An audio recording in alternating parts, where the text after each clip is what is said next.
Depuis des milliers d'années, les peuples ont raconté des histoires de créatures étranges et terrifiantes.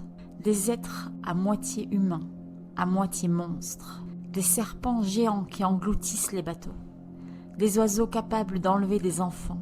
Et des créatures qui se déguisent dans l'obscurité pour disparaître sans laisser de traces. On pensait que tout cela n'était que des contes, des légendes inventées pour faire peur aux enfants ou expliquer l'inexplicable. Mais la surprise, certaines de ces créatures mythiques se sont révélées totalement réelles. Oui, dans cette vidéo, on va vous dévoiler des animaux que l'humanité croyait imaginaires, jusqu'à ce qu'ils apparaissent soudainement devant nos yeux, bien vivants et bien réels. Je suis Marie Grégoire, et avant de commencer ce voyage fascinant, n'oubliez pas de liker cette vidéo et de vous abonner à la chaîne pour qu'on découvre ensemble les secrets les plus fous de notre planète. Coelacanth, le poisson revenu d'entre les morts. Pendant plus de 60 millions d'années, les scientifiques ont cru que le coelacanth, un poisson préhistorique, avait disparu en même temps que les dinosaures. On le mentionnait dans les livres comme une relique d'un monde ancien, peut-être même imaginaire. Un poisson massif, avec des nageoires charnues, qui ressemble à des pattes et qui pourrait représenter le chaînon manquant entre les créatures marines et terrestres. Mais en 1938, surprise, un pêcheur au large de l'Afrique du Sud attrape un poisson étrange, gigantesque. Les scientifiques sont sous le choc. C'était bien un coelacanth, vivant, bougeant, évoluant discrètement dans les profondeurs de l'océan. Certains l'ont surnommé le poisson fantôme, revenu de nulle part pour réécrire l'histoire de l'évolution. Le coelacanth n'était pas une légende. Il était juste caché dans l'obscurité, jusqu'au moment où il a décidé d'apparaître. Dragon de Komodo, le monstre qui marche sur Terre. Pendant des siècles, des légendes circulaient dans les îles indonésiennes à propos d'une bête immense et reptilienne qui attaquait bétail et humains. Les habitants l'appelaient le dragon de l'île. Beaucoup pensaient que ce n'était que des histoires inventées pour effrayer les enfants. Après tout, les dragons, ça n'existe que dans les contes, non? Mais au début du XXe siècle, un officier hollandais entend parler de ces récits et décide d'enquêter. Et là, stupeur, il découvre la créature. Un reptile gigantesque, mesurant jusqu'à 3 mètres de long, avec des dents acérées et une salive toxique. Le dragon de Komodo peut abattre un cerf ou même un buffle en quelques minutes. Et le pire, sa morsure injecte des bactéries mortelles qui épuisent lentement sa proie, même si elle survit à l'attaque. Le diable de Tasmanie, le monstre hurlant du bout du monde. En Australie, des récits anciens parlaient d'une créature féroce, petite mais terrifiante. Un animal qui pousse des cris nocturnes semblables à ceux d'un démon et attaque tout ce qui passe sur son chemin avec une violence inattendue. Les populations locales l'appelaient le diable de Tasmanie.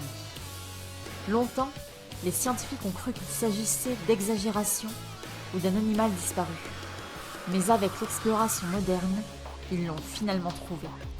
Un mammifère au pelage noir, au regard sauvage et doté d'une mâchoire capable de briser les os. Malgré sa taille modeste, sa férocité lui a valu son surnom effrayant.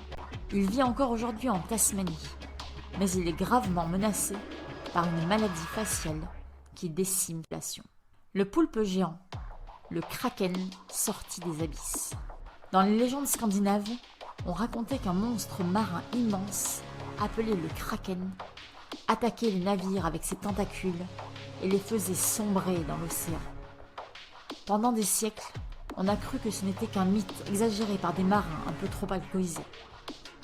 Mais avec les progrès de l'océanographie, les scientifiques ont découvert l'incroyable vérité. Des poulpes géants, vivant dans les abysses, avec des tentacules pouvant dépasser les 10 mètres. Et en 2004, pour la première fois, un poulpe géant vivant a été filmé dans son habitat naturel, flottant dans l'eau comme une ombre d'un autre monde. Le plus terrifiant, certains spécimens retrouvés sur les plages ou dans les filets de pêche suggèrent qu'il existe des individus encore plus grands que nous n'avons jamais vus. Autrement dit, le véritable kraken est peut-être encore là, tapi dans le profond. L'okapi, l'animal mi-zèbre, mi-girafe. Dans les forêts denses du Congo, les populations locales parlaient depuis longtemps d'un animal étrange que personne n'arrivait à identifier. Un corps de gazelle, un long cou de girafe et des rayures de zèbre sur l'arrière-train. Mais les explorateurs européens du 19e siècle pensaient qu'il ne s'agissait que d'un mythe africain de plus. Jusqu'en 1901, lorsqu'une expédition britannique observe enfin la créature et en rapporte un échantillon. Résultat, l'okapi est bien réel. Il appartient à la famille des girafes, mais a évolué différemment pour survivre dans les forêts tropicales au lieu des savanes ouvertes.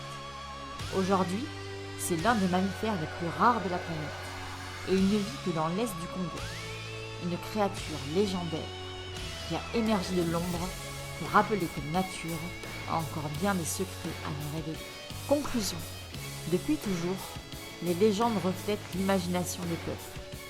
Mais comme on l'a vu aujourd'hui, certaines de ces créatures mythiques n'étaient pas imaginaires du tout. Elles étaient bien réelles, cachées dans l'ombre, au fond des océans ou dans les forêts les plus reculées du globe.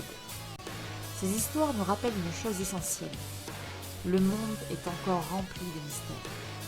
Et souvent, la nature dépasse l'imaginaire des conteurs. Qui sait, peut-être qu'en ce moment même, une autre créature, considérée comme un mythe, respire quelque part sur cette planète. Si ce genre de vidéo vous plaît, dites-le nous dans les commentaires et on vous préparera une nouvelle sélection de 5 animaux qu'on pensait légendaires, mais qui existent bel et bien. N'oubliez pas de liker, de vous abonner à la chaîne et d'activer la cloche pour ne rien rater de nos prochaines aventures. Je suis Marie Grégoire et on se retrouve très bientôt dans une nouvelle vidéo. Et souvenez-vous, la prochaine fois qu'on vous raconte une histoire de monstre imaginaire, méfiez-vous.